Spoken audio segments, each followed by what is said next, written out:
बिस्मिल्लाहिर्रहमानिर्रहीम अस्सलाम वालेकुम 5 मिनट्स विद असां गॾु आऊं आहियां जो instructor Saifullah Gunda Java programming course में ख़ुशि आमदीद।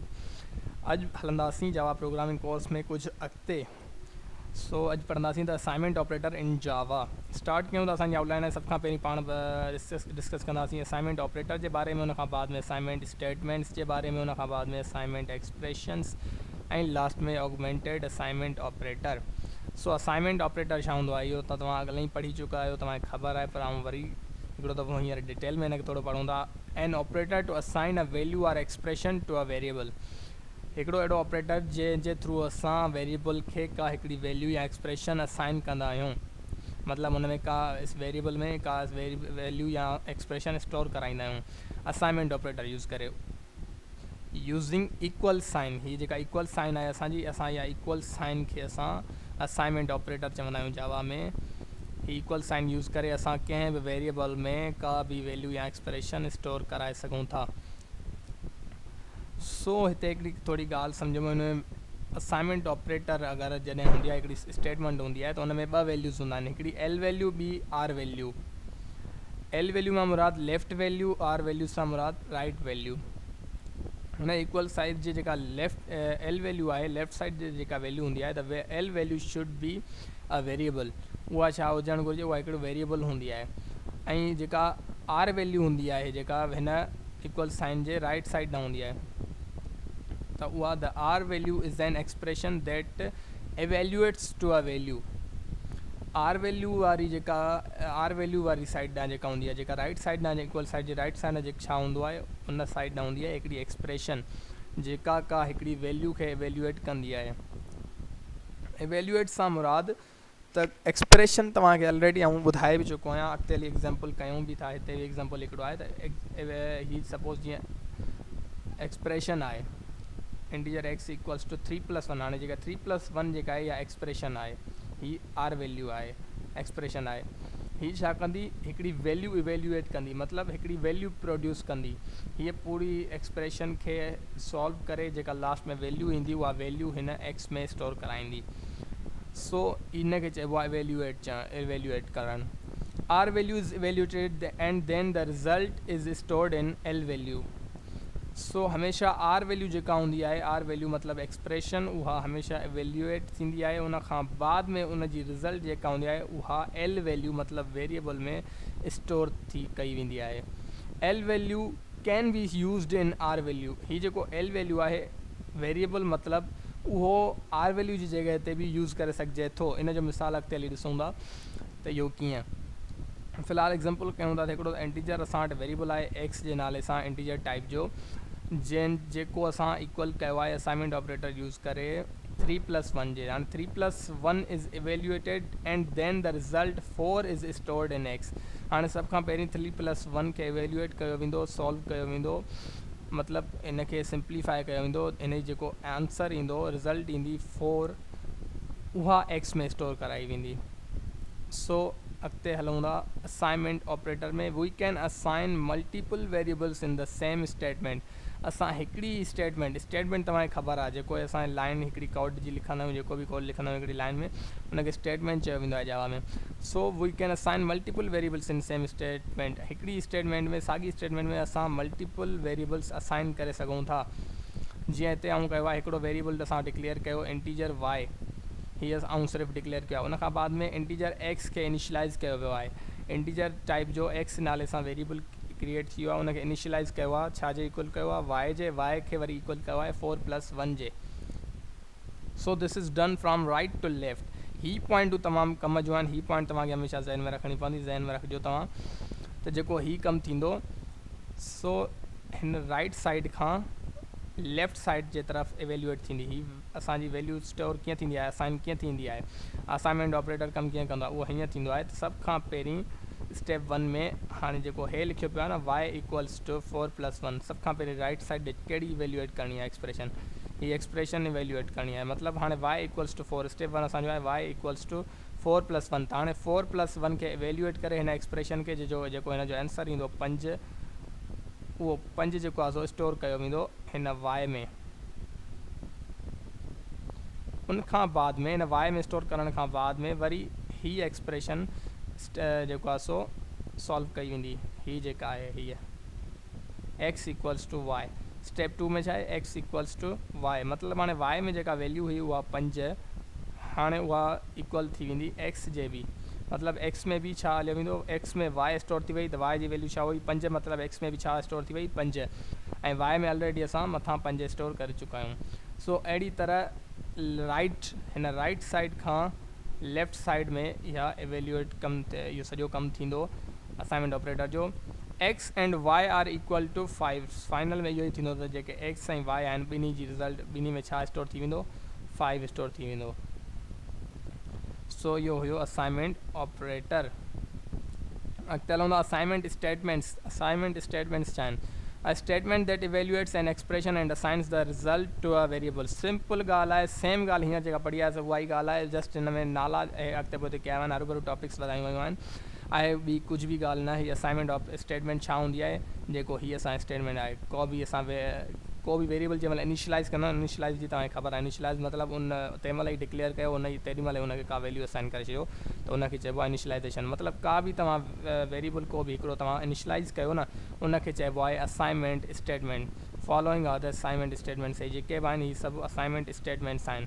हीअ बि ॾिसो, हाणे हिन में हे सिंपल टई जेके आहिनि सिंपली इनिशलाइज़ कया विया आहिनि। आई इंटीजर आई में 1 स्टोर करायो आहे, डबल डी में 5.0, इंटीजर i2 में 10 स्टोर करायो आहे। हाणे i2 जी वैल्यू छा आहे 10, वरी हिते लिखियो वियो आहे अलॻि i2 खे वरी असां जेको आहे वैल्यू असाइन कई आहे, हिनखे हे असाइनमेंट आहे, ही इनिशलाइज़ेशन हुई टई, हे असाइनमेंट आहे।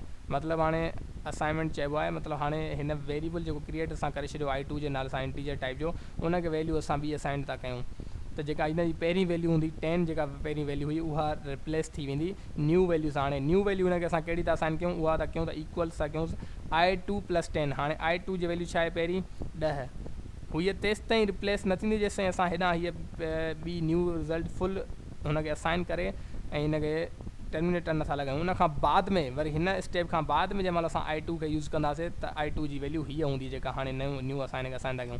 बाक़ी जेसि ताईं हिनखे i2 खे हेठि यूज़ नथा कयूं तेसि ताईं हिनजे मथे सेम हीअ ई जेको आहे सो वैल्यू हूंदी 10, जेका हिनखे पहिरियां असाइन थियल आहे। सो i2 जी वैल्यू आहे हिते 10, ऐं 10 + 10 थी वेंदो 20।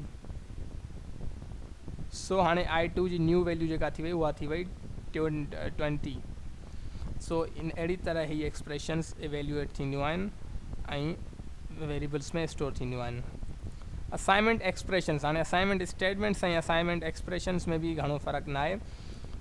सो ईच असाइनमेंट स्टेटमेंट जेका बि हूंदी आहे, हर हिकु assignment statement is an assignment expression. ॾिसो सेम ॻाल्हि थो करे त हर असाइनमेंट स्टेटमेंट जेका हूंदी आहे उहा असाइनमेंट एक्सप्रेशन हूंदी आहे। Each assignment statement evaluates to the value that will be assigned to the variable on the left side। हर एक असाइनमेंट स्टेटमेंट हिकिड़े वैल्यू खे इवेल्यूएट कंदी आहे जेका असां लेफ़्ट साइड ॾे वेरिएबल में स्टोर कराईंदा आहियूं, जेका वैल्यू असां लेफ़्ट साइड ॾे स्टोर कराईंदा आहियूं उन वैल्यू खे इवेल्यूएट कंदी आहे। हाणे सपोज़ हिते असांजो हिकिड़ो वेरिएबल क्रिएट थियल आहे इंटीजर i = 1, त हाणे हिन स्टेटमेंट में छा थो करे, इवेल्यूएट मतिलबु छा, प्रोड्यूस करणु।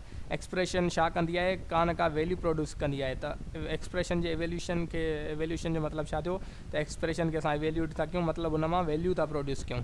त हिन एक्सप्रेशन मां, हिन वेरिएबल मां असां कहिड़ी जेको आहे वैल्यू प्रोड्यूस था कयूं 1, इट इवेल्यूएट्स टू 1, ही 1 थी जेको आहे प्रोड्यूस करे।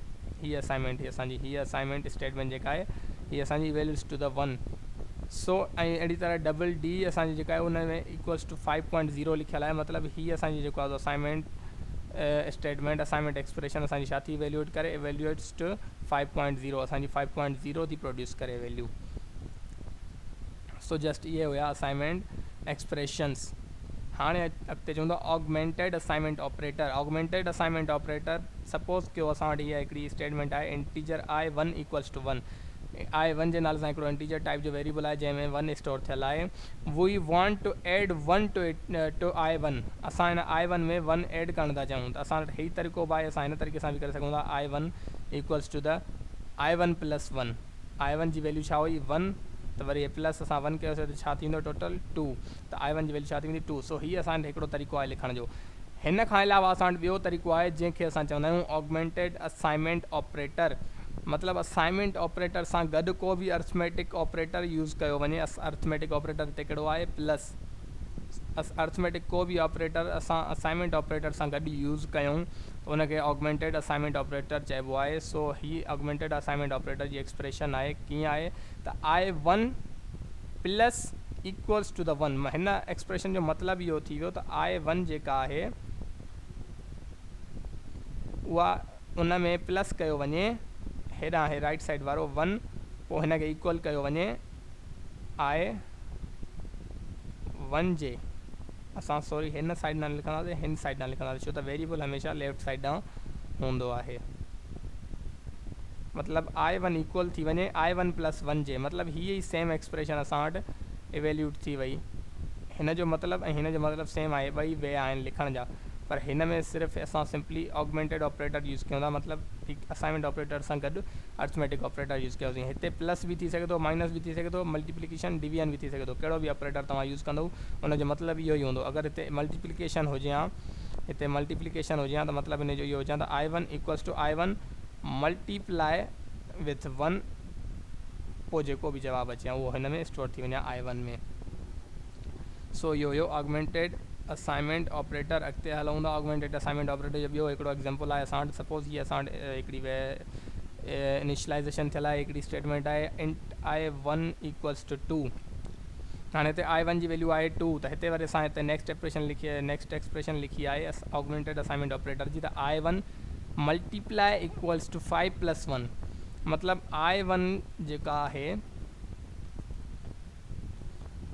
उहा इक्वल थी वञे I1 मल्टीप्लाइड बाय 5 प्लस 1 जे। सम्झो पिया? सो हाणे ही इक्वलेंट छाजे थी वई, हीअ एक्सप्रेशन जेका असांजी आहे हीअ छाजे इक्वलेंट थी वई, हिन एक्सप्रेशन जे इक्वलेंट थी वई। त मतिलबु I1 equals to I1 multiplied by 5 plus 1। पर जीअं त तव्हां हाणे शुरू में पढ़ी आया आहियो त असांजो जेको बि कमु थींदो आहे, एक्सप्रेशन जेका सॉल्व थींदी आहे उहा राइट साइड खां लेफ्ट साइड जी तरफ़ थींदी आहे, राइट टू लेफ्ट थींदी आहे। त हाणे सभ खां पहिरीं असां वटि ही सॉल्व कयो वेंदो 5 प्लस 1। 5 प्लस 1 घणो थियो 6। उन खां बाद में हिन खे I1 खे मल्टीप्लाई करायो वेंदो 6 सां, छो त ही सॉल्व थी वियो, हिन जो जवाबु अची वियो 6। ऐं हीअ हाणे I1 हिन सां मल्टीप्लाई थींदो I1 मल्टीप्लाइड बाय 6। हाणे I1 जी वैल्यू छा आहे, हिते ॾिनी पई आहे 2। I1 जी वैल्यू छा आहे 2। I1 जी वैल्यू 2 आहे, त I1 जी जॻह ते अची वेंदा 2 ऐं मल्टीप्लाइड थी वेंदो 5 प्लस 1 घणो थियो 6 सां। त 2 इंटू 6 12 अची वेंदो रिज़ल्ट। त हाणे असांजो 12 अची वियो रिज़ल्ट, उहो 12 असांजो स्टोर थी वेंदो हिन I1 में। सो अहिड़ी तरह हिन तरह न थींदो, नॉट इक्वलेंट टू, हिन एक्सप्रेशन जे इक्वल नथी थी सघे।